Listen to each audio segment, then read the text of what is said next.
On Cartoon Dumpster Dive, we cover the cartoon movie Watership Down.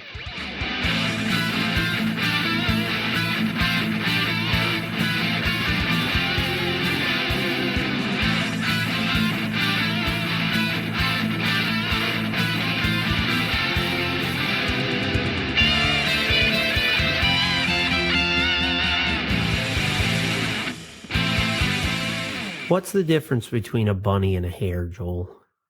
Do you know? I have no clue, Andrew. Tell me. Me neither. Oh, I was hoping you knew. No, I didn't look it up. I was going to look it up. This is actually a callback between what's the difference between a frog and a toad. Because as I was watching this movie's about wild bunnies. But then they run into like pet bunnies. Yeah. So like, what is a bunny a pet? Or is a hare wild bunny? Let's be honest. They ran into livestock, not pet bunnies. Oh, yeah. Well, I mean that they said Clover, the one white bunny that they talked to, is like, oh, sometimes the little girl comes out and plays with us. Yeah. You think those were stew bunnies though? Oh, 100%. My dad, like my grandpa, he raised rabbits to cook and stew and stuff like that. So. Yes, today, or this week, I always say today. Today. Because we're recording today. But yes, this week, I figured we could cover, I've always heard stuff about this movie. Like, oh man, this movie's fucking dark. This movie's fucked up. Blah, blah, blah, blah, blah. And I gotta say, overhyped, the fucked up part. Yeah, I mean, it's like, it's got dark elements to it. My wife did point out, though, she said,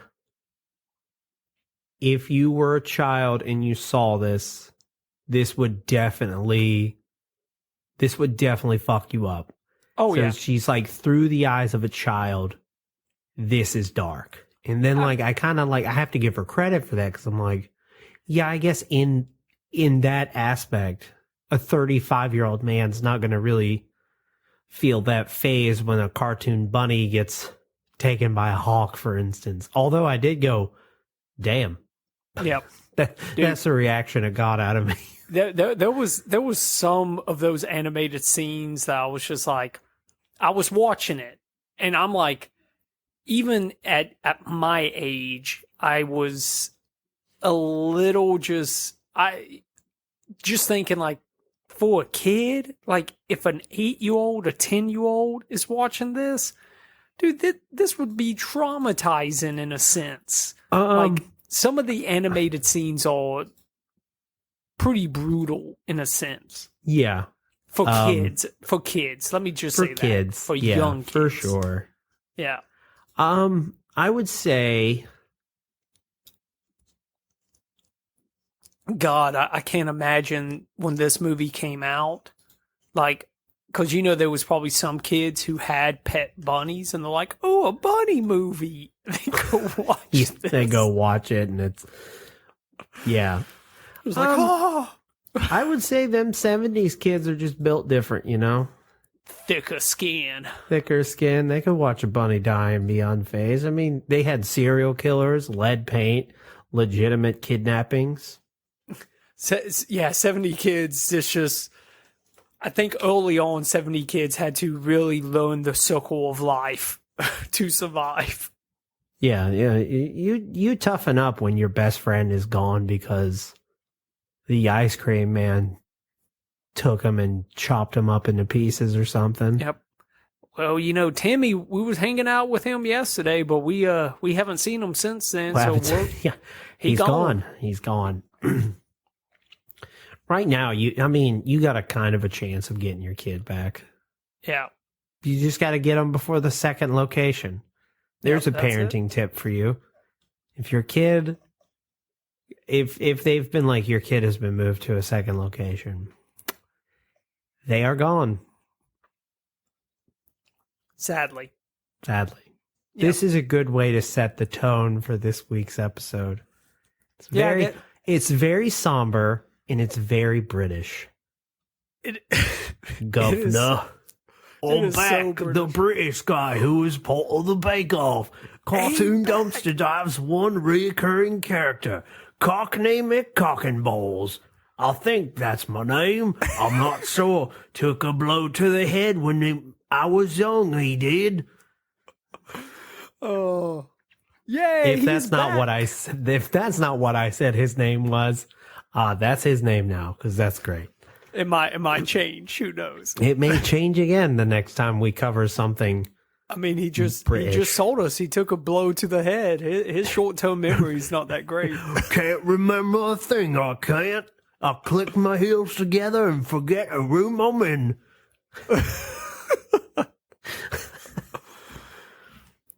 What you gonna do about it? Yank? Yank? How dare you? They call everybody Yanks. It's so I know. Southerners, they go Yankee, but That's, across the pond we're all Yanks. That's the whole reason Leonard Skinner started playing with the Confederate flag. Like, as a background. Because of the Yankees? Because they did their first tour over in like Europe, or like their first tour over in like England or whatever. They kept calling them Yanks. And you know, them just being good Southern boys, they was just like, we ain't no Yankees. I ain't gonna take it from you, no slack.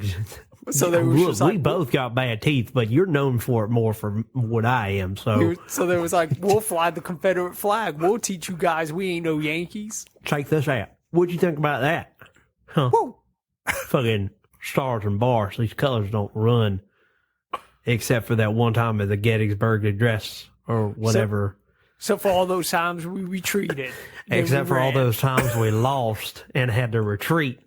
Other than that, motherfucker, we don't run. So there. Mm-hmm. Biscuits, gravy, monster trucks, boo, boo, doo, goo, goo, goo, boo. Okay.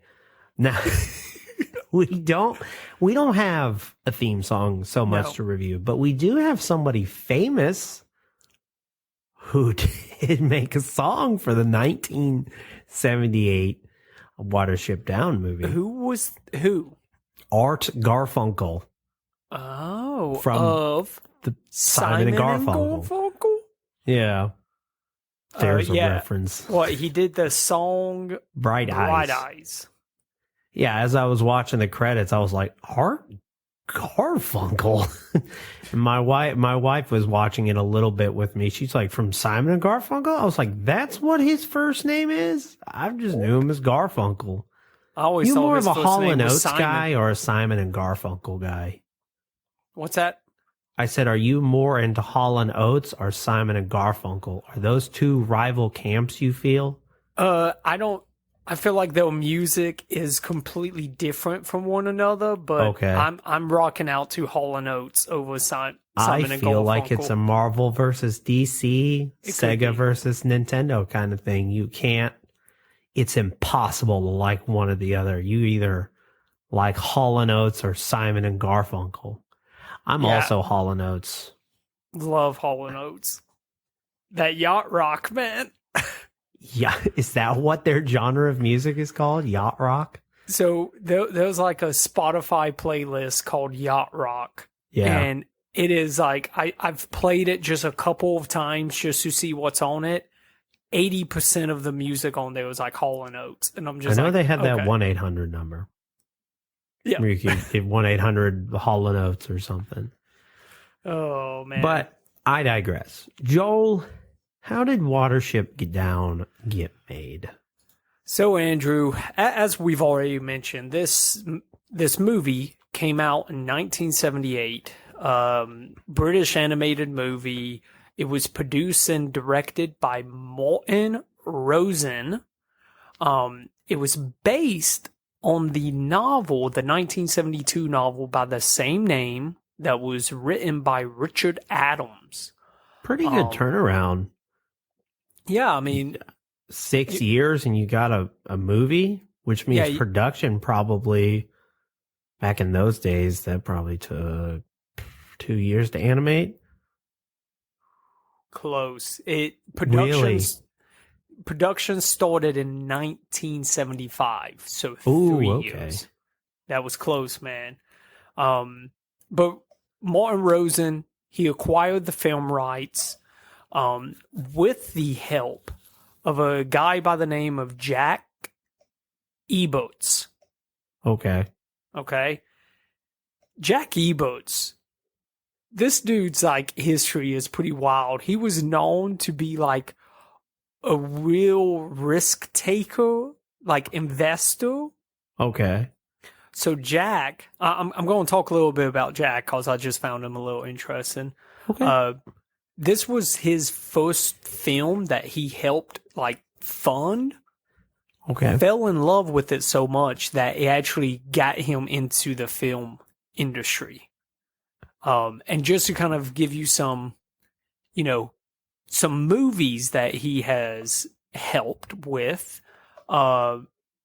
Chariots of Fire, Gandhi, Driving Miss Daisy, Dances with Wolves, Hope and Glory, A River Runs Through It, James and the Giant Peach. Hey. He's kind of been all over the place, but he was known to just be this like real risk taker, or he would just be like, you know what, let's go for it, and throwing spaghetti on the wall and hoping something sticks. I mean, based on that track record, a lot of it stuck. Those are all like super influential movies. How many times have I heard Chariots on Fire in other movies? You know what I'm saying? Oh yeah. Martin Rosen, on the other hand, this was his debut director movie. Really didn't do much after that. He worked on I think they turned this into like a TV show. I think he worked some on that. But he wasn't even the original director.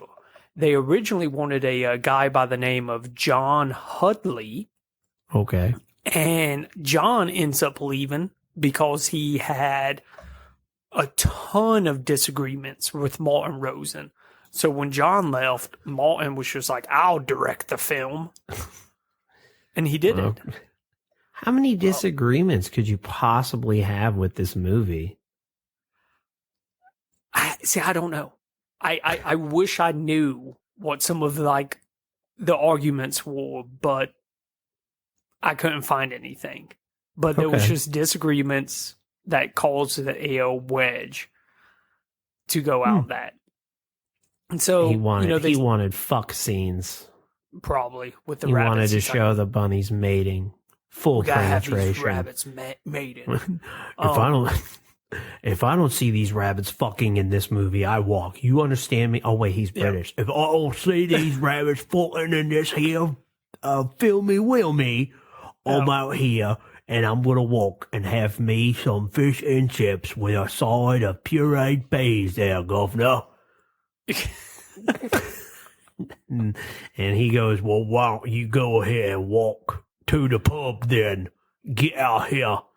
That's kind of the creation behind the movie, Andrew. Just 3 years. Book was super successful because, it came out 1972. 3 years after it came out, they're already acquiring film rights, producing the movie. I did kind of read a little bit about the book because after watching this movie, I wanted to know, okay, who wrote this book? Right. And what was your inspiration? Because it touches, I feel like, on some, I guess you can't, it's not heavy subjects, but it's just what you wouldn't expect in a children's book, maybe? Yeah, the part where they go to, save the does from what I assume is a slave sex camp? Yeah. They keep it real vague in the movie as to, what's going on. but there was almost this military aspect. Yeah, it was like a military, like a police state borough that they go to. It was very interesting. It was. So it made me wonder, the guy who wrote this, I wanted to find what inspired this dude to write this book.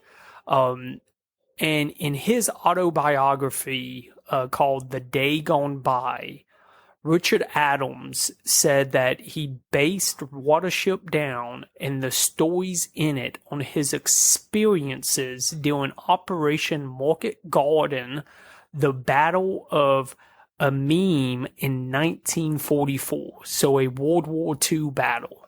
So he was there, and he based basically this off of that. So like the character of Hazel was actually... he based it off of his commanding officer, Major John Guilford. And it just kind of made sense because I was like, okay, I get this now. Yeah, that does kind of make a little bit of sense. It's kind of like a PTSD trip from his time in the war. Yeah, that makes sense. Yeah. Wait, those bunnies are Nazis?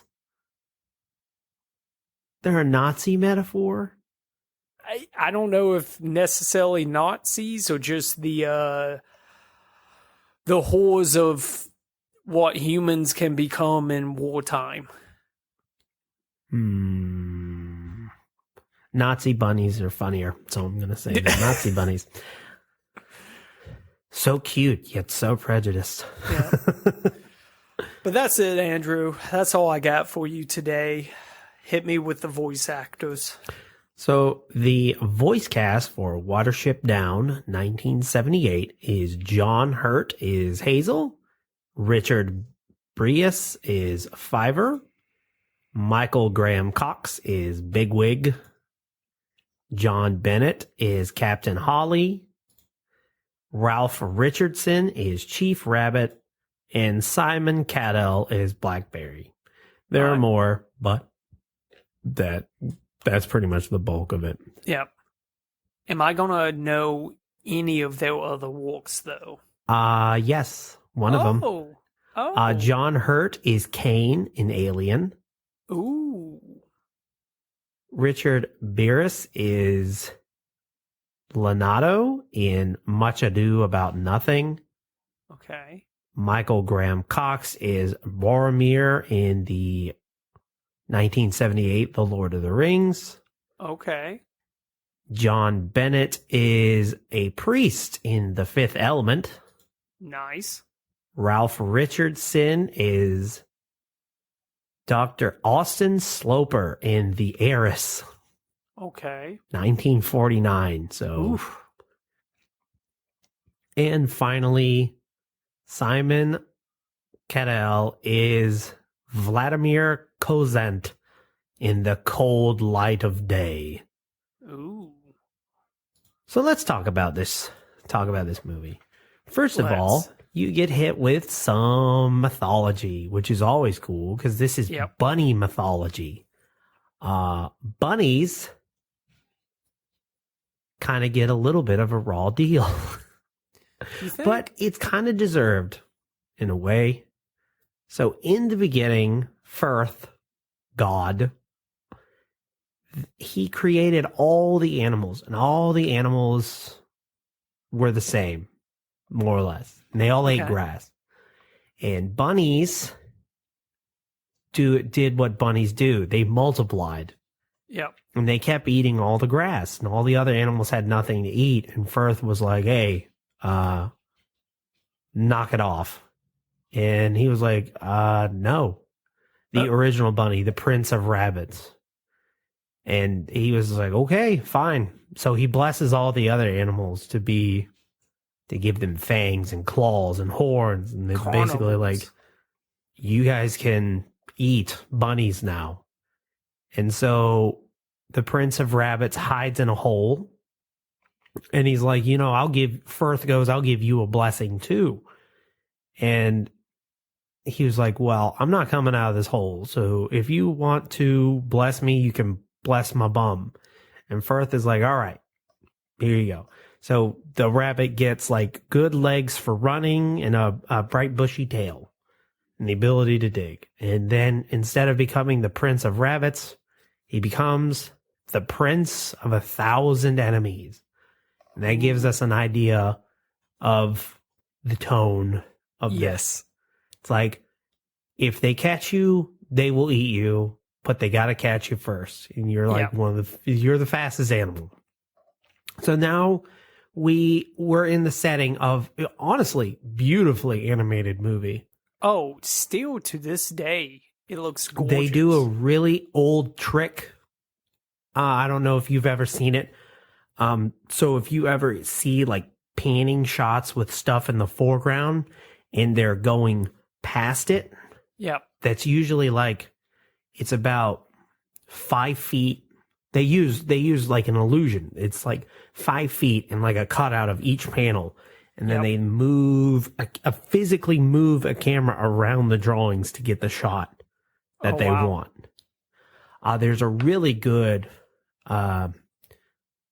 video of it where they do it in Disney's Sleepy Hollow. And it's a really cool technique. This movie made me want someone to do a modern movie animated like this. Just like go back to the old school. It'd take forever and cost a fucking fortune. Yep. But it would be neat. This is the only reason people don't do it this way anymore. It's fucking expensive and time consuming. Yeah. But it looks so good. It does. It does. This is where we're introduced to Fiverr and his brother Hazel. They go out to find like this special kind of leaf. And I can't remember what it was, but it's like everyone else can go eat grass, but if you find this one, it's like a good meal. Yep. Fiverr gets bullied and they're like, whatever. We'll just leave. But then Fiverr is just like, I'm getting a bad vibe. We gotta go. He's like, back to the burrow. He goes, no, we gotta get the fuck out of our home. We have to leave here and we have to do it now. And he's like, he says the meadow is turning into blood. And Hazel's like, what are you talking about? He goes, well, if it's this much of an emergency, let's go talk to the chief rabbit. Bigwig stops him at the door. He goes, hey, you can't just go talk to him. You just going to talk to our leader? No, I'll ask him first. Bigwig asks him. He's like, sure, come on down. Fiverr's like, we got to get the fuck out of here. This is a bad time. Some shit's going down. And he goes, well, what's happening? He goes, I don't know. I'm just getting bad vibes. And, a lot of them hear it. A lot of them hear him over and they're like, Fiverr's never been wrong before. Yeah. With his bad, he's got the ultimate vibe check. You know, he can tell. He's the guy you go to when you're like, is this party about to end in a fight? Fiverr's your guy. Yeah. It just goes to show you, if you have a friend who's like maybe into crystals and Ouija boards or whatever, and you guys are at a party and he's like, we gotta go. And you're like, why? He goes, vibes off. You're like, okay, everybody, let's go. Let's go. Fucking Steely Dan over here said the vibes off. We gotta fucking roll. And then later there's a shootout. I don't know. I'm just saying, maybe your weird eccentric friend could one day save your life with a vibe check. So anyway, they are all like, the chief's like, you don't know what you're talking about. But Hazel and a group of other ones, they believe him. And he's like, well, where do we go? He goes, we got to go to a hill. See, Fiverr's more of a big picture guy. He doesn't have any specifics. He's like, we just got to go to a hill. We got to go far away from here and we got to go to a hill. They're like, well, what hill? It's like, we'll fucking know it when we see it. We got to get out of here. Just go. Come on. And so they're like, all right, let's go. And so as they're leaving, you see a sign that's up and it's like, condos are being developed here. Yeah. So he was right. But before they leave, this other guy, Captain Hawley, he's like, hey, you can't just leave, okay? The chief said we're staying. That means you're staying. And Bigwig's like, because Bigwig decided to join him. He's like, the fuck we are, you know. I remember one of them was like, is it just you here trying to stop us? Because they were like, we just kill them. I was like, pretty smart on the rabbit's part. It's like, if we outnumber you, your authority doesn't really matter. Don't, podcast disclaimer, don't try that in a real world setting. Like, if there's one cop and there's a bunch of you, don't, like, try to overpower him. No. He still has a gun. Yep. Cartoon dumpster dive advice. Don't go after a cop's firearm. We've said for your that own before. safety, not really for his. Just yell a cab and run away. You'll be fine. I hope. So anyway, they beat the shit out of Captain Holly. He runs back. He goes, I'm going to fucking go get my boys. And Bigwig's like, he's going to actually do that, so we need to go. So they all hop on, and the adventure begins. And they're going to some hill somewhere that this is all based on. This is why people don't trust people who read vibes, because they're just like, we're just leaving to leave. So the next thing they have to do is they have to cross the street, which I thought Hazel is just like, what happened to him? He's like, oh, he got hit by a because that's what they call cars. Because of the sound they make. Yeah, because of the sound they make. And they're like, well, what if one sees us? It'll try to hunt us down and kill us. Bigwig's like, no, not really. They don't really care. And he goes, watch. And he goes out in the middle of the street, and a car just blows right by him. He goes, see, they don't care. And then he almost gets hit by another car. Yep. So he's like, all right, come on, let's go. And so they keep hopping. They're really, really tired. They're like Fiverr's Veet. Hazel's like, I'm not doing much better. You know, we got to rest here for tonight. And he's just like, Bigwig's like, we can't just chill wherever. We're rabbits, destined by God to be killed by everyone. Yep. We can't just hang out.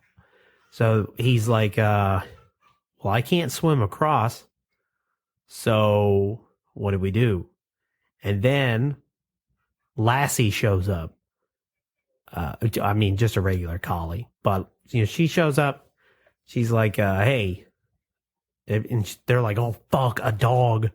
Yeah. One of the things designed to kill us. We gotta get out of here." And then they find like driftwood that floats. And they're like, "Okay, you and Fiverr, y'all jump on. We'll swim you across. Everyone else, if you're capable of swimming, come on, let's go." They cross the river. Everything's cool. And I think right now we're at our first rabbit death. Yeah. Yeah. So they're at a cornfield, and one of them goes out to eat a dandelion, and then a hawk just gets her. Like nothing. Gone. Nature is cruel and unrelenting. So cool with life.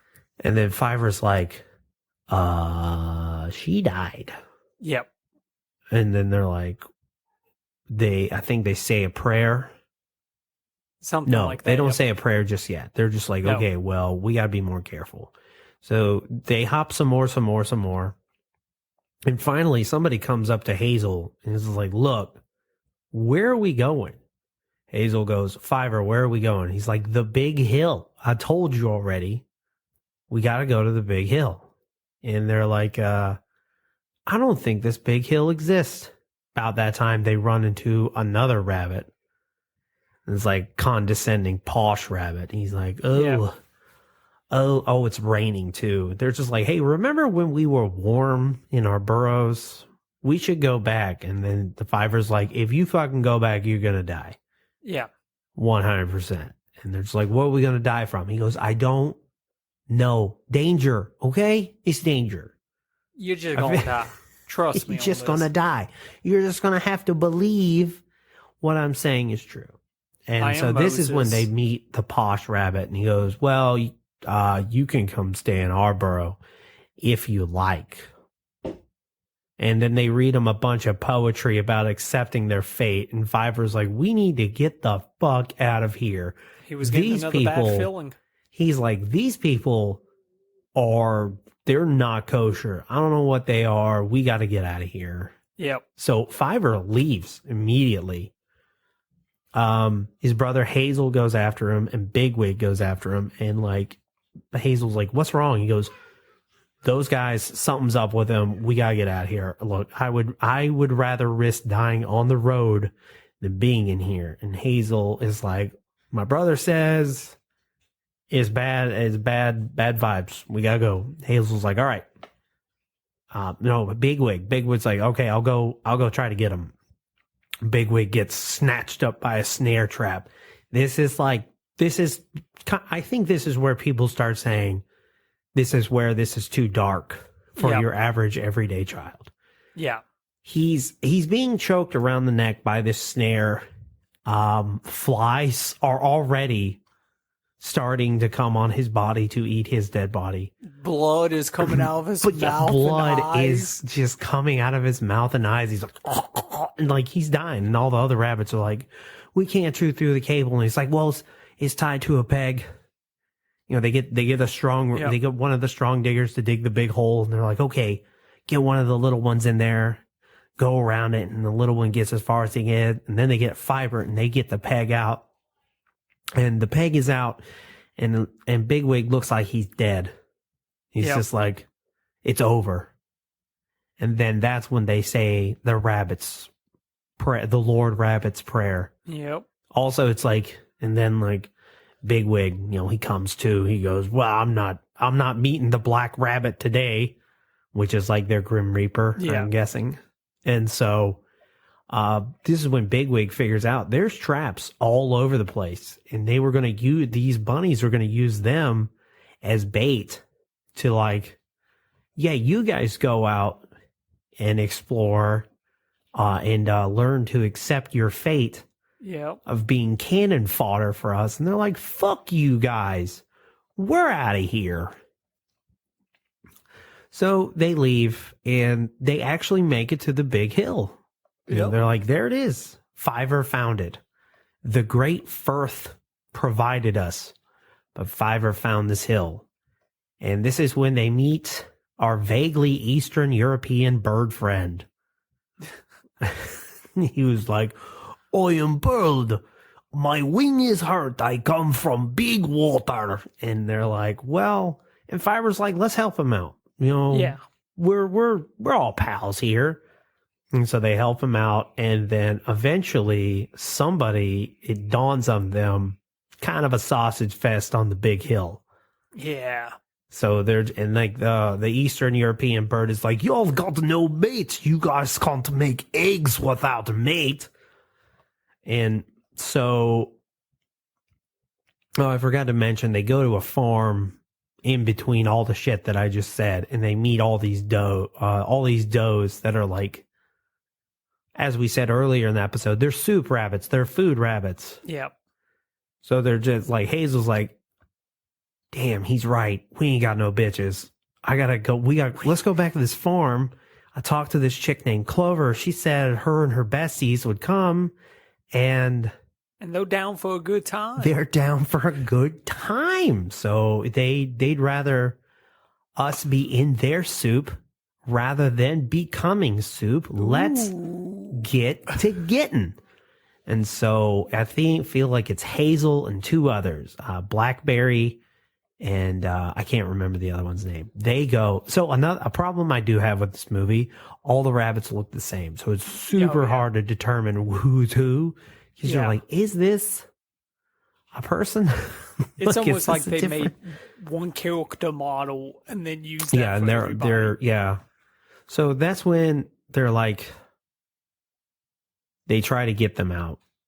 Then that's when the farmers listening to the BBC, they hear what's up, because they got a dog that's like insane. He's he's the only animal that doesn't talk. He's just like, "I'm going to fucking kill anything that comes near me." He's just a guard dog. He's a good guard dog. No time for speech. Fuck that. No. So he's going crazy. The cat's like, there's a cat that talks. And he's like, or she goes, "I'm going to fucking kill you. I can't wait." But then she gets chased off. But as they're leaving, one of the farmers is able to shoot Hazel in the leg. So he's injured. They make it back though, but they're like, Fiverr, we got some news. Hazel got shot. And Fiverr's just like, because he didn't make it back originally, but Fiverr, he's just like, my brother's not dead. I've had a vision. And you're just like, damn, this guy is like 100% accurate at all times. He's got two lucky rabbit's feet attached to his feet. That's how he's like, he's good with it. So Hazel makes it back. Eastern European Bird, who has no name. He's just called Bird. He's like, oh, you have to take pebbles out of leg or get infected. So the bird helps him out. Yeah. And this is when Captain Holly comes back and he's all fucked up. Oh, yeah. He's just like, it's terrible. Everyone's fucking died where we were at. All of our burrows were buried and the humans gassed them. I barely escaped. I went over to this other burrow where it's a sex Nazi dungeon. Yep. And if it wasn't for this one girl named Hethelhem, I think it's her. I think that's how you pronounce it. I wouldn't have escaped, but they fucked me up and tore my ears before I was at. And they're well, what if we go and save their women, save the does, and then we can live here. It's like they do it a spy way. So Bigwig, he goes up to the colonel or the captain. He was a big, milk-eyed and one-eyed fucking cockney. You'll go be working for us now. Get your pick of the dough. You're an officer after all. That was like a direct line. That's a line. You know, you're like, what the fuck? Like, so their whole thing is okay. And then Bigwig is like, okay, I've talked with Hethelhem. We've got a plan, and they've found a boat. There you go. Yep. Also, Bird is the linchpin of the plan. So he's like, they get the boat ready on one side, and he's like, we're going to make our escape on the other side. And then we'll, kind of rendezvous in the middle. And the Bird has to help at sunset. So they make the great escape. The ladies are with Bigwig. The captain is just down the line. He's coming after him. And then, but the problem is the Bird's not there to lead them because he's like, it's cloudy. So he can't tell if it's sunset yet because he's vaguely Eastern European and he can't tell. So, I feel like there's some commentary on that. I'm not British enough to know. No. But so they get caught. There's like, the captain, the big fat captain is like, I'm going to kill you right fucking now, Bigwig. And he's like, you ain't got that carrots, you big fat bunny. And they almost start fighting. But then Eastern European Bird comes down and scares the shit out of him because they don't know that he's basically a seagull. Yeah. So he's not a threat to anyone. Exactly. He's big water bird. And so they're like, oh my God. And so they're able to get away. And then the captain comes back. He goes, I see your burrow. Give back our women and the traitor Bigwig, or I'm going to come and I'm going to kill everybody. And they're just like, Bigwig's like, do you fucking worst. And Fiverr, they show up. They're like, bury the burrows and also bury me. And then Fiverr has a goddamn panic attack episode. He goes, a big dog is on the loose. A big dog is on the loose. And then Hazel's like, I got an idea. We should make that prophecy happen and have that crazy attack dog. This is probably one of the most intense parts of the movie. So there's a fight going on. Bigwig and the captain are going the fuck at it. Also, he murders another rabbit just without any effort. So this is how it's like, and he's like all gashed and like torn open. It's really fucked up imagery if you have a soft spot for bunnies. Yep. But then Bigwig and the captain, they start fighting. Hazel lets the dog loose, but he gets caught by the cat. And then there's a relay race of bunnies because they know they can't the dog could catch any one of them, but they kind of trick him into getting there. And the dog shows up and it's like a Hulk rampage of him just killing these rabbits. And then the last image we see before it pans up to some trees is, I think his name is Captain Walburn, something like that. He comes up and he's just like, he fights the dog and they're like, they never found his body. But he became a tale that you would tell your babies that if you didn't behave, the captain would come get you. And then it does the beginning where it's like, they made it. The enemy, the prince of 1,000 enemies, blah, blah, blah. And you see that Hazel passes away of old age. But you see that he's got several little babies and women in the background. I assume Fiverr is fine because they don't touch on him anymore. Yeah. And that's pretty much how the movie ends. All in all, it's on HBO Max. We chose the 1978 version because we heard that the more modern versions are watered down. Because kids can't handle it. Kids can't handle it. Not enough lead in the paint.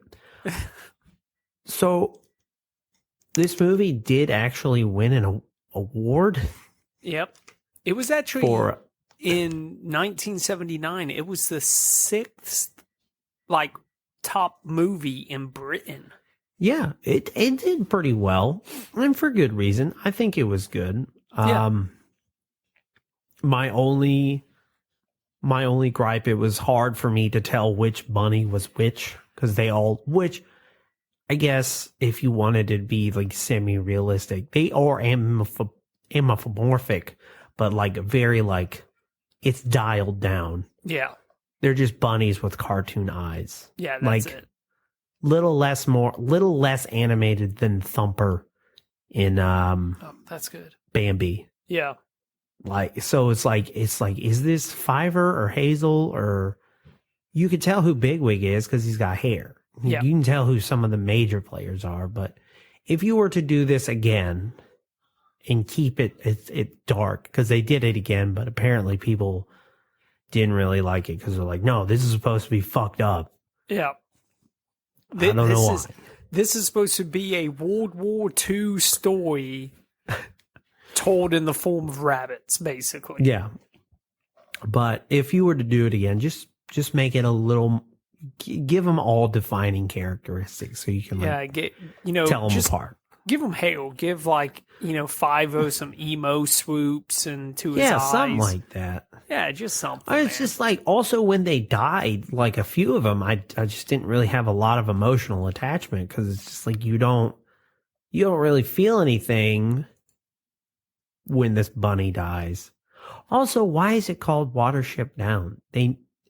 Because a water ship goes down the river? Maybe.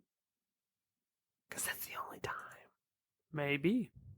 Yeah, I don't know. Yeah, I really don't get the name of it either. Yeah, I don't get the title. But yeah, that kind of wraps up the story, and I believe it's time to go to your new reoccurring segment, reviews that are Watership Down and reviews that are land car up. Okay.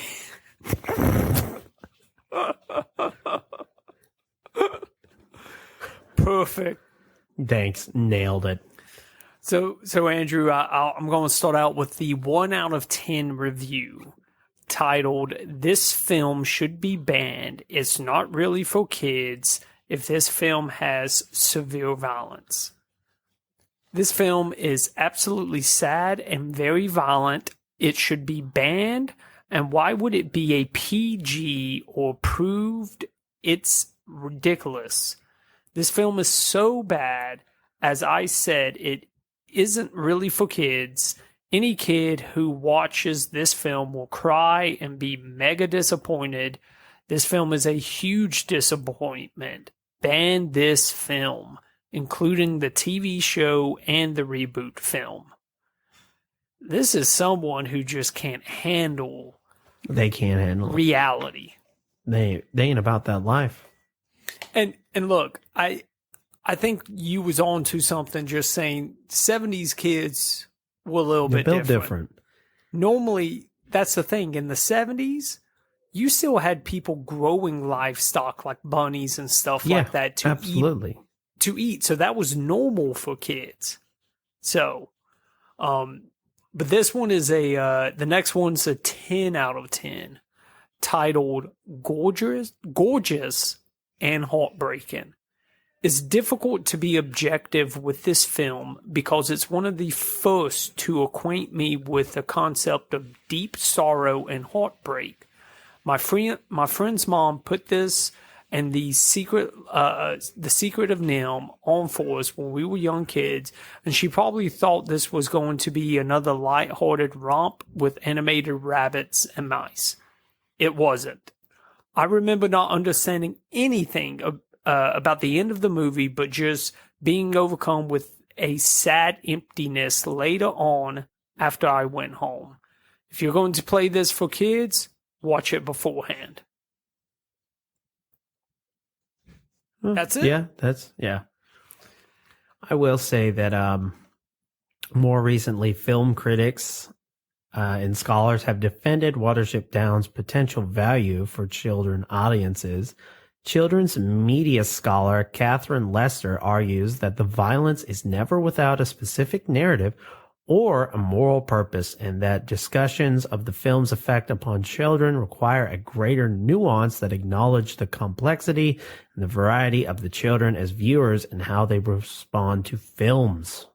Yep. Which I kind of agree on. I feel like there's a level of fucked up you can show a kid and then be able to explain it to them. And I feel like Watership Down is pretty good at that line, because you can't show them like people getting murdered in cold blood in a movie. Like you can't show like Punisher Max and try to explain that, but you can explain the concept of death through this movie with a bunny. I feel like it's important to, you don't want to accidentally have your kid go through an existential crisis at fucking 4.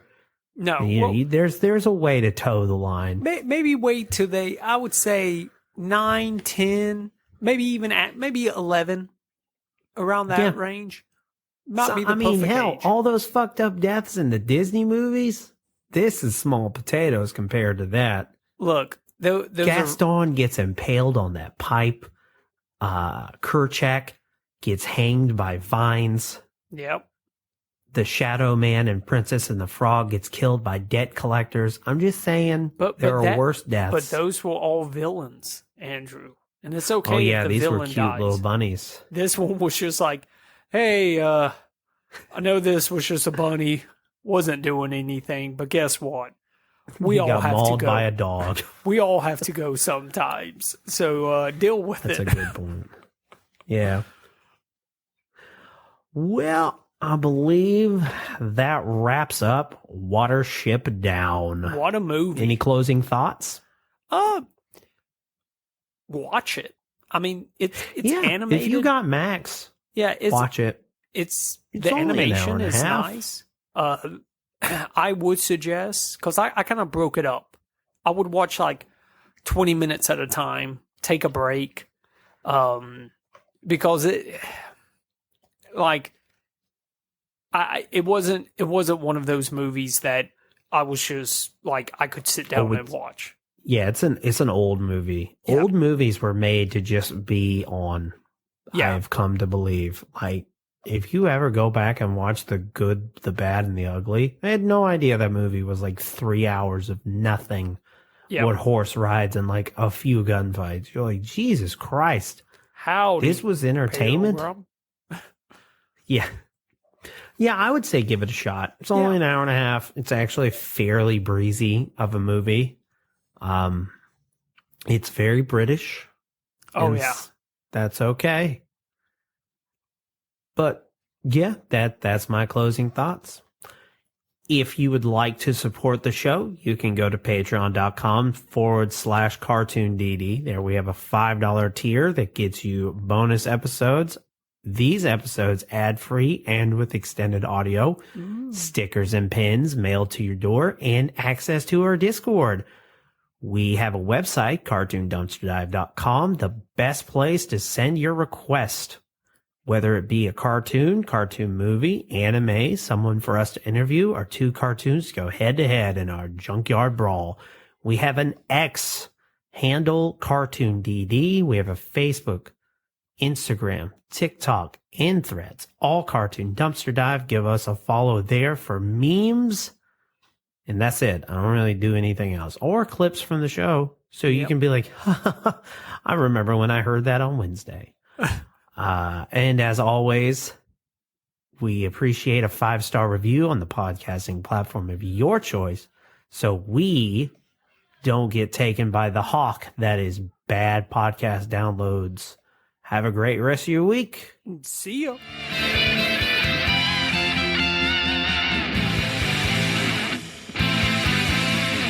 Like, who the hell do you think you are? This has been a Lughole podcast.